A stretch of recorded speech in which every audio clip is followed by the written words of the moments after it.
মহান মালিক বলেছেন, ইযা শামসু কুফিরাত ওয়া ইযা নুজুমু কাদারাত। ইযা শামসু কুফিরাত ওয়া ইযা নুজুমু কাদারাত। যখন সূর্যটাকে গুটিয়ে ফেলা হবে, সূর্যটার আলো যখন নিভে যাবে, সূর্যটা খণ্ড খণ্ড হয়ে যাবে, আকাশের তারকারাজি খণ্ড খণ্ড হয়ে যাবে, ছিন্ন ভিন্ন হয়ে যাবে কিয়ামতের দিন।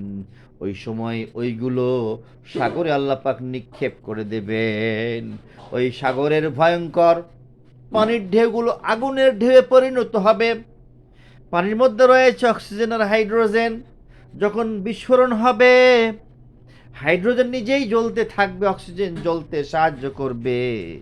ওটা জাহান্নাম হয়ে যাবে।